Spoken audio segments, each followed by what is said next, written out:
Fingí estar dormida mientras él se duchaba. Sentí el agua correr, escuché el golpeteo de sus pies mojados contra el plato de ducha.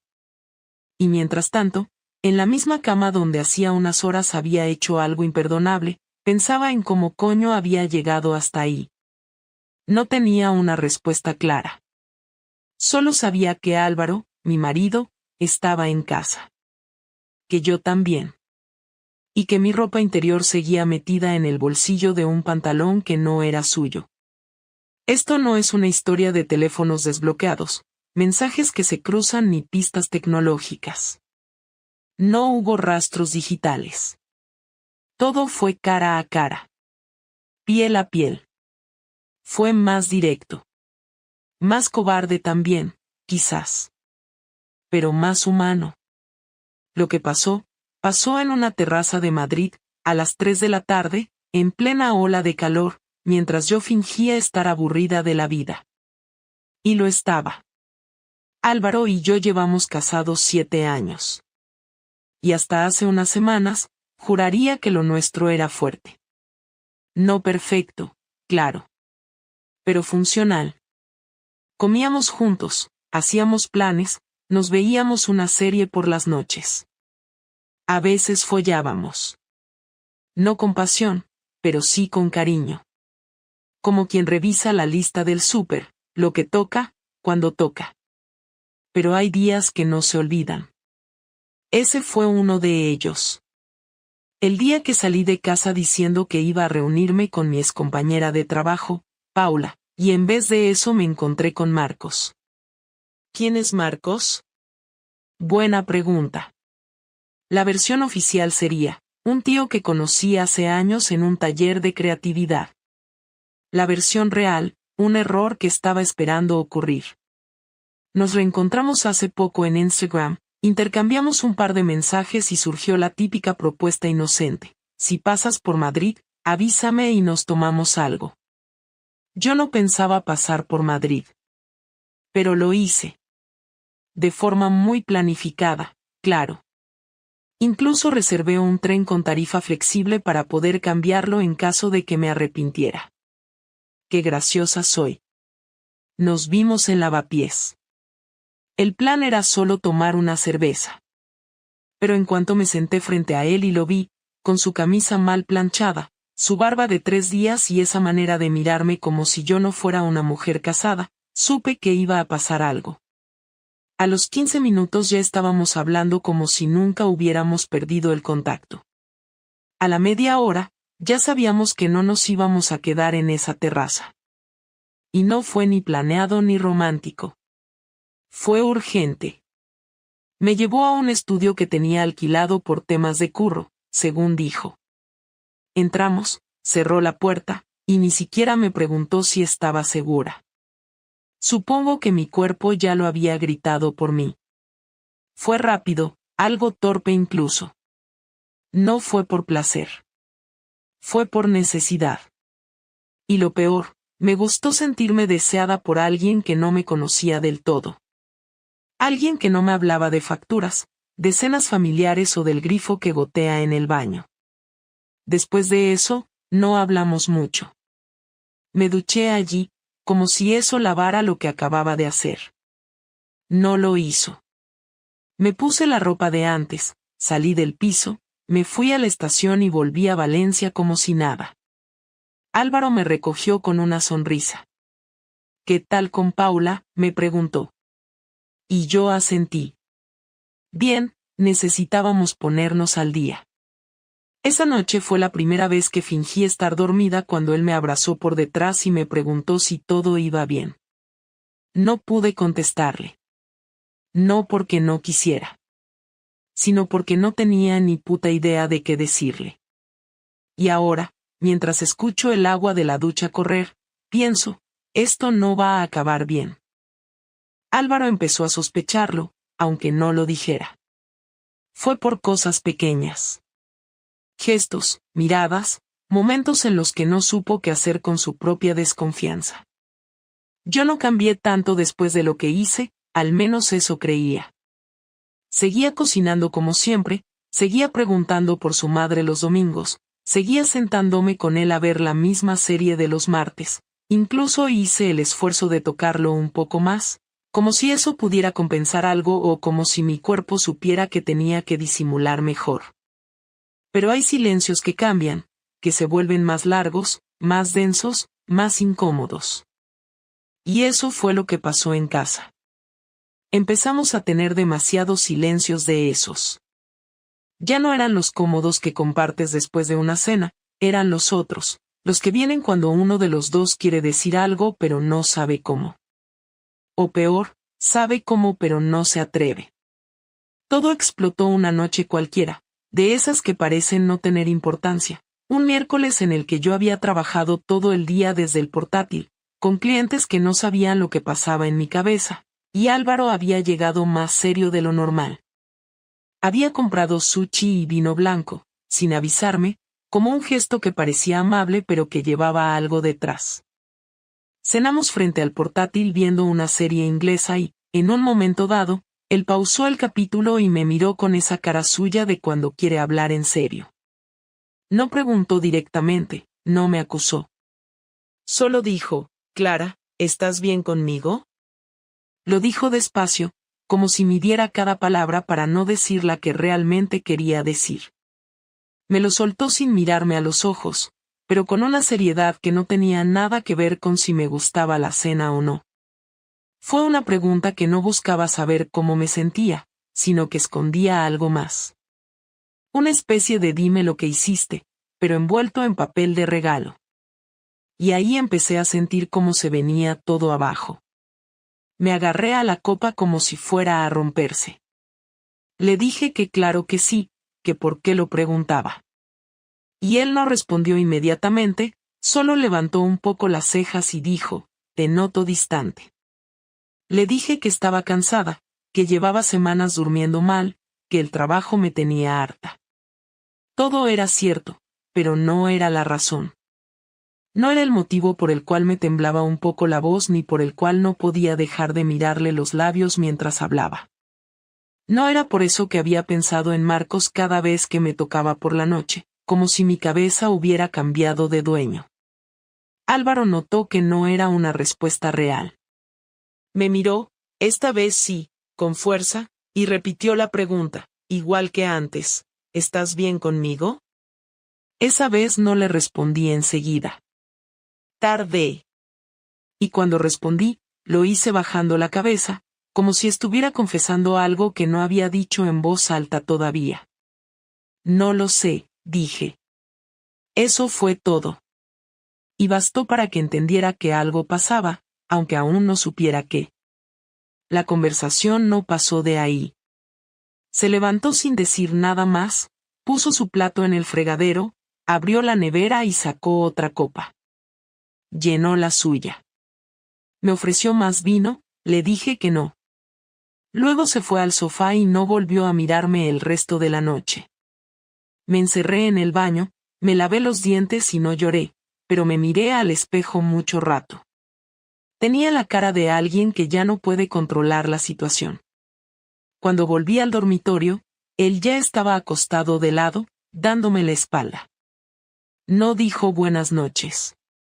Los días siguientes fueron peores, porque no volvió a mencionarlo. No dijo nada, no preguntó nada, no mostró ningún interés. Se convirtió en alguien educado, funcional, pero nada más. Como si hubiéramos retrocedido años en una sola noche. Ya no era su Clara. Me trataba como a una compañera de piso.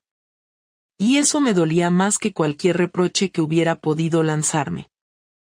Pero no se quedó de brazos cruzados. Empezó a buscar respuestas por su cuenta. Una noche lo noté. Me pidió el portátil para revisar un documento viejo de su trabajo y cuando se lo pasé, noté cómo dudaba al abrirlo. Fingió no encontrar el archivo, pero vi cómo su mirada se iba hacia la barra de búsqueda. Después me lo devolvió y no dijo nada. Al día siguiente me di cuenta de que había revisado el historial de navegación. No sé qué esperaba encontrar, pero no encontró nada. Yo no era tan estúpida. No había mensajes. No había nombres. No había aplicaciones ocultas. Lo mío con Marcos había sido analógico, como si hubiera querido evitar precisamente eso, ser descubierta. Como si una parte de mí supiera que tarde o temprano Álvaro sospecharía y que los rastros digitales serían el final de todo. Pero su forma de mirarme cambió. Ya no era un hombre dudando. Era un hombre que estaba casi seguro. Empezó a vigilarme sin hacerlo evidente. Me preguntaba con quién hablaba cuando sonaba el móvil. Me preguntaba si había salido o si iba a salir. Empezó a decirme cosas como tienes algo que contarme, con un tono que mezclaba resignación y rabia contenida. Yo seguía negándolo todo. Seguía fingiendo. Seguía intentando convencerme de que podía volver atrás. Pero ya no podía. Lo sabía. Y lo peor era que no sabía si quería hacerlo. La conversación con Laura fue lo que rompió el silencio definitivo entre nosotros, porque ya no había lugar para las insinuaciones ni para rodeos. Me lo dijo sin levantar la voz, pero con una claridad que no dejaba margen para interpretaciones. Estaba apoyado en el marco de la puerta del salón, con los brazos cruzados, como si se hubiera preparado para decirlo exactamente así. He hablado con Laura esta mañana. Me ha conseguido un contacto de un detective. No reaccioné de inmediato porque no entendí si me estaba avisando, amenazando o simplemente compartiendo un dato. Me quedé quieta frente al fregadero, con las manos húmedas por haber estado lavando una taza. No pregunté nada, solo lo miré, esperando que continuara. Lo contraté ayer. Solo para que sepas. Esta semana sabré si hay algo que yo no sepa. Lo dijo como si estuviera dándome la última oportunidad de confesar.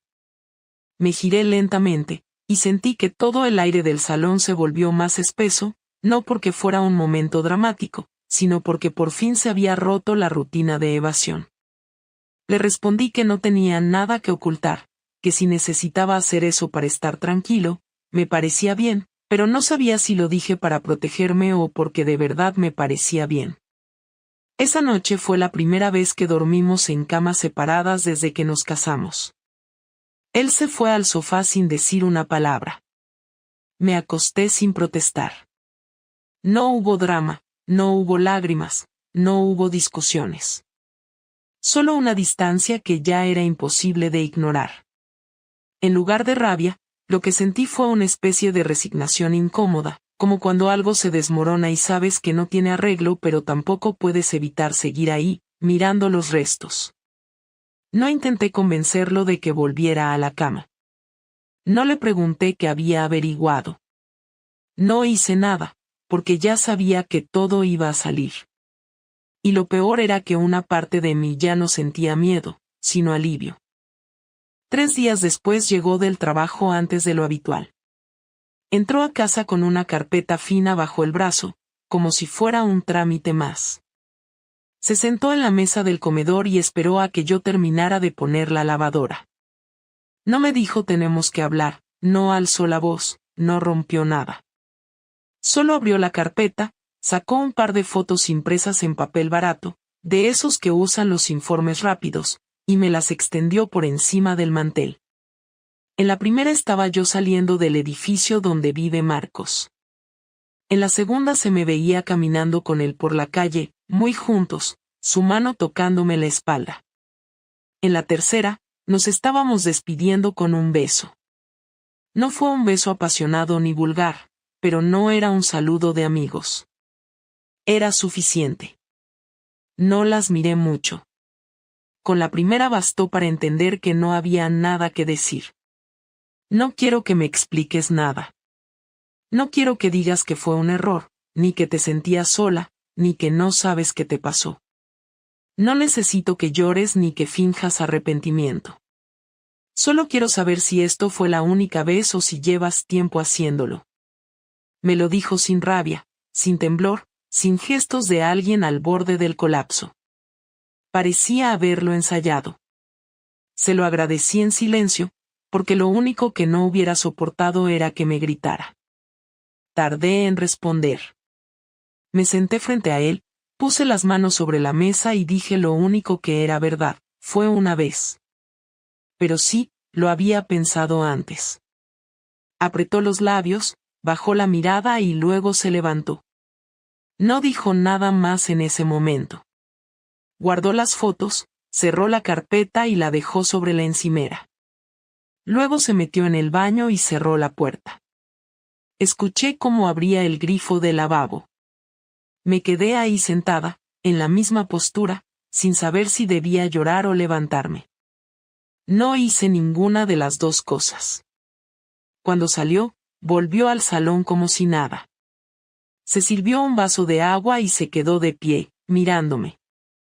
Mañana voy a empezar a mover las cuentas. No quiero compartir nada contigo que no sea obligatorio. Quiero que sepas que no voy a hacerte daño, pero tampoco me voy a quedar esperando a que decidas si quieres arreglar esto. No pienso perdonarte, ni intentarlo. Tampoco voy a contárselo a nadie. No me interesa la humillación pública. Pero voy a dejarte. Y cuanto antes lo entiendas, mejor. Asentí. No lloré. No le pedí tiempo. No intenté justificarme.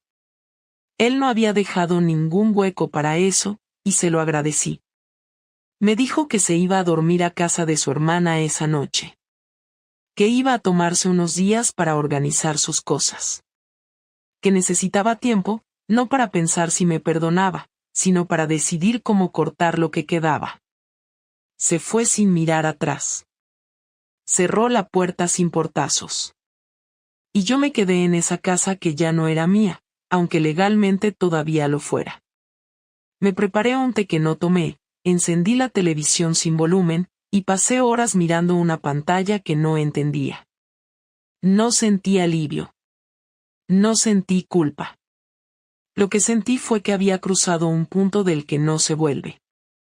Lo que pasó después fue incluso más difícil de digerir, porque Álvaro no solo me dejó, también me borró de su día a día de una forma quirúrgica.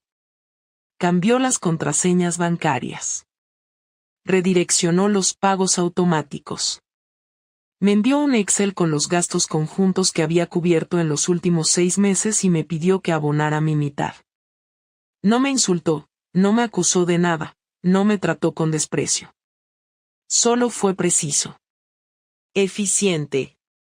Un hombre herido que había decidido no perder el control por nada. No me gritó ni una sola vez. No rompió nada. No me preguntó si estaba enamorada de Marcos. No quiso saber si lo iba a volver a ver. Simplemente se alejó. Y eso me dolió más que si me hubiera arrojado un plato a la cabeza. Porque entendí que ya no quedaba nada. Ni un gramo de esperanza. Y no porque lo hubiera decidido él. Sino porque lo maté yo. Con una sola decisión. Con una sola tarde. Con un error que ni siquiera puedo decir que fue un error. Porque en ese momento no lo sentí así. La primera señal de que Álvaro no pensaba irse de mi vida en silencio llegó exactamente 9 días después de que se marchara de casa. Fue una carta certificada, de esas que no se usan mucho hoy en día, y que por eso mismo ya me puso en alerta. Venía con su nombre completo como remitente, pero no incluía una nota personal ni ninguna frase emocional. Solo un papel impreso con membrete de una notaría, en el que se informaba que había iniciado formalmente la separación de bienes, acompañado de una lista detallada de los bienes muebles e inmuebles que consideraba de su exclusiva propiedad, y una copia del contrato de arrendamiento de un piso en el centro, firmado hacía apenas 5 días. No había espacio para malentendidos, no solo se había ido, sino que había comenzado un proceso legal sin avisarme, sin darme tiempo para siquiera sugerir otro camino. El mensaje era claro. Me estaba sacando de su vida con método, sin escenas, pero sin dejarme margen de acción. Llamé a su móvil, no porque pensara que iba a cambiar algo, sino porque necesitaba escuchar de su boca lo que ya estaba por escrito. No contestó. Le dejé un mensaje de voz que decía, recibí la carta. Si quieres hablar, ya sabes dónde estoy. No respondió. A la mañana siguiente, una notificación en mi correo electrónico me avisaba que se había cancelado nuestra cuenta conjunta del banco y que se había creado una nueva a nombre exclusivo suyo. Todas las suscripciones digitales, los servicios compartidos, hasta el paquete de televisión, estaban ahora fuera de mi acceso. En menos de 2 semanas, había borrado toda interdependencia. No necesitó insultarme, no me bloqueó de redes sociales, no publicó indirectas ni buscó aliados. Me aisló. Me quitó lo que nos unía de forma limpia, y me dejó sola en una estructura vacía que ya no era una casa, sino el recuerdo de una vida que él había decidido terminar sin derrumbarla a gritos. No pude evitar sentir que eso era peor que cualquier reacción emocional. No solo me estaba castigando por haberle sido infiel, sino que lo hacía de una forma que no me daba espacio para justificarme ni para recuperar la dignidad. Y no acabó ahí. A las 2 semanas, me escribió un mensaje breve: hoy pasaré a recoger algunas cosas. Estaré a las 6. Espero que no haya problema. No preguntó si yo estaría o no. No sugirió que habláramos. Fue una instrucción más que una comunicación. Llegó puntual, acompañado de Tomás, su amigo de toda la vida, con quien yo tenía una relación cordial pero que ahora ni me saludó al entrar. Traían cajas y bolsas, y durante más de 1 hora se movieron por el piso sin decir nada. Tomás se encargó de la ropa y de los libros. Álvaro fue directo al cajón de los documentos y a la estantería donde teníamos objetos de valor que habíamos comprado juntos. No se llevó todo, pero seleccionó con precisión lo que era suyo, lo que él había pagado, lo que había sido parte de su esfuerzo personal. Cada vez que pasaba cerca de mí, evitaba mirarme. Me senté en la mesa de la cocina sin abrir la boca. Ni siquiera supe qué cara poner. Intenté mantener la compostura, pero sentía que me estaban desalojando emocionalmente. Antes de irse, me dejó un sobre la mesa. Estos son los datos del abogado. Si necesitas representación, busca a alguien. No lo hagamos más complicado de lo que ya es. Fue lo único que dijo en toda la visita. Ni una frase personal, ni una queja, ni una expresión de tristeza.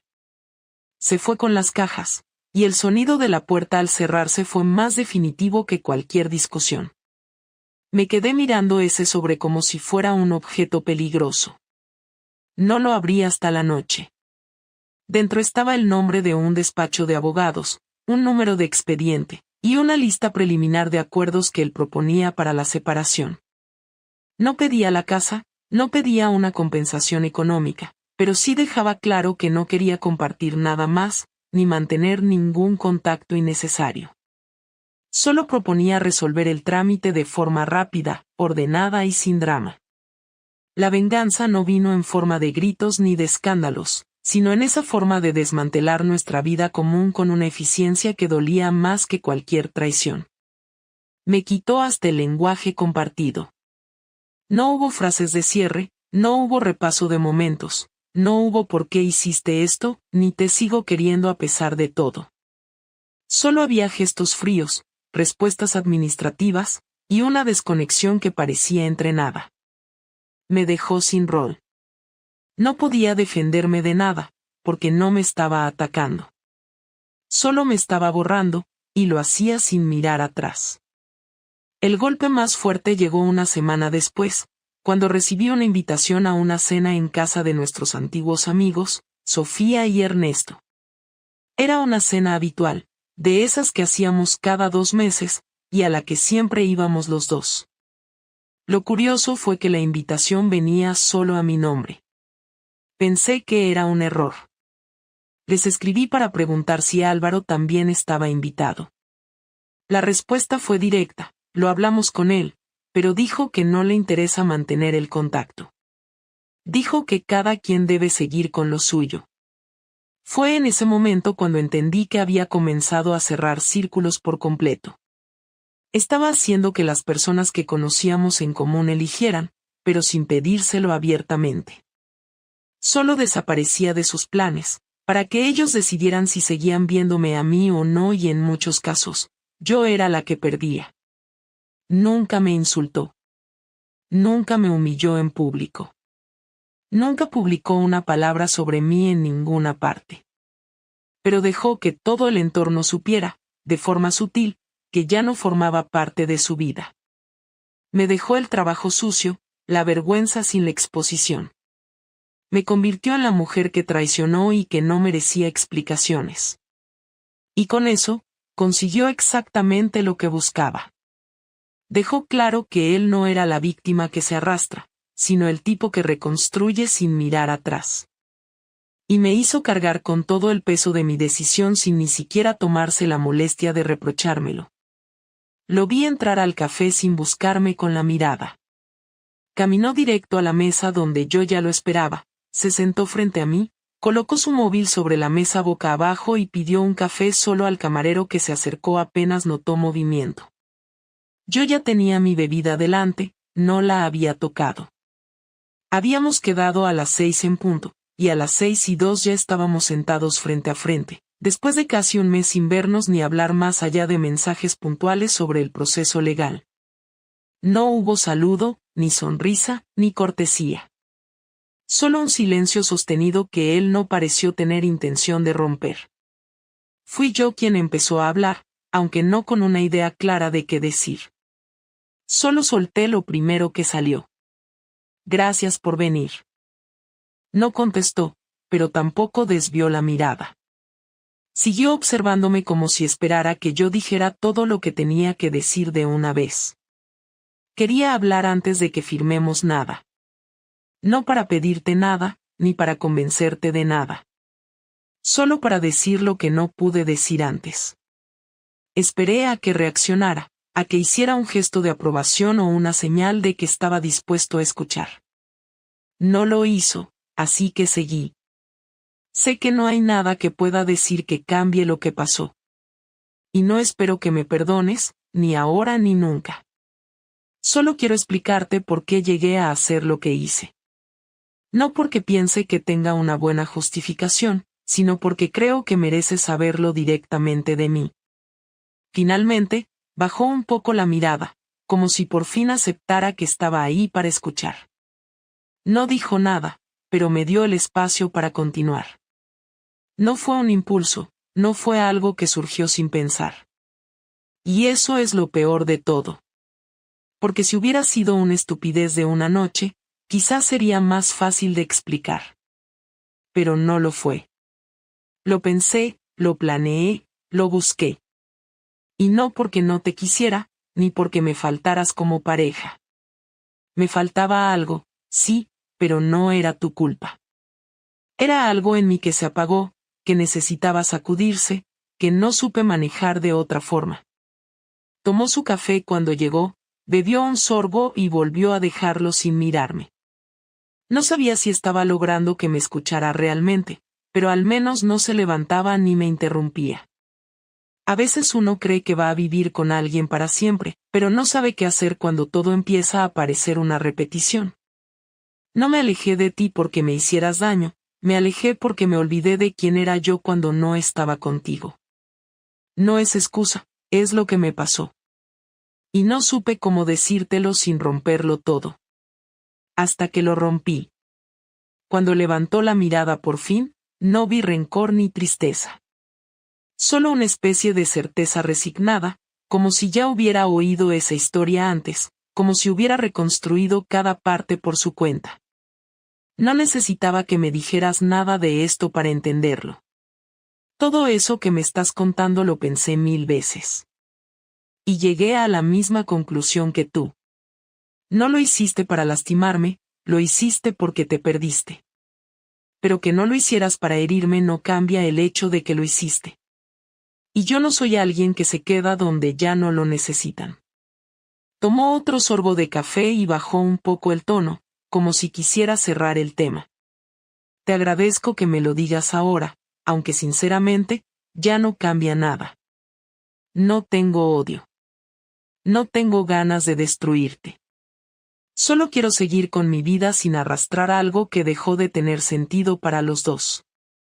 Me dolió que lo dijera así, pero no podía reprocharle nada. Era verdad. La distancia que yo había iniciado se había convertido en su forma de protección, y ahora él tenía más claro que yo que no había nada que reconstruir. ¿Vas a seguir con él?, preguntó, no por celos, sino como quien busca cerrar la carpeta de un archivo viejo. No, respondí sin dudar. Ni siquiera seguimos en contacto. Lo nuestro fue lo que fue, y terminó. No hay nada ahí. Asintió con una expresión que no sé si era alivio o simple aceptación. Me alegro, no porque crea que así tienes más derecho a redimirte, sino porque al menos eso demuestra que no era algo serio, solo una salida equivocada. Hubo un silencio incómodo después de eso, como si ya no quedara nada por decir. Pero yo sentía que no podía dejarlo ir así, que faltaba una última pregunta, algo que necesitaba oír aunque doliera. ¿Realmente no quieres volver a intentarlo en ningún momento? Él no reaccionó enseguida. Se tomó su tiempo para responder. No, Clara. Y no porque no te haya querido, sino porque ahora ya no puedo confiar en ti. Y sin confianza, volver sería fingir. Y yo no quiero una vida donde tenga que fingir que está todo bien cuando no lo está. Después de eso ya no hablamos más. Pagó el café sin que yo se lo pidiera. Se levantó, recogió su chaqueta y me dijo simplemente, que tengas una buena vida. Caminó hacia la puerta sin mirar atrás. No me besó en la mejilla, no me tocó el brazo, no dejó ningún gesto pendiente. Salió del café como si cerrara una puerta más. Me quedé ahí, con mi café frío, sin ganas de beberlo, sintiendo que esa fue nuestra verdadera despedida. Después de aquella conversación en el café, no volví a saber nada de Álvaro. No hubo mensajes, llamadas ni nuevos encuentros. La notaría nos convocó por separado para firmar, y todo se resolvió en menos de una hora. Cada uno con su abogado, sentados en extremos opuestos de la sala, sin mirarnos, sin dirigirnos la palabra, solo firmando papeles con una velocidad que parecía burlarse del tiempo que pasamos construyendo una vida en común. Me entregaron una carpeta con copias selladas. Me desearon suerte y me vi en la calle un martes a media mañana con la sensación de haber cerrado un trámite administrativo, no un matrimonio de casi una década. Caminé sin dirección un rato largo, terminé en un banco de la plaza donde solíamos llevarnos el almuerzo los domingos de verano, y estuve ahí sentada una hora, sin pensar en nada concreto, solo reconociendo que ya no había marcha atrás.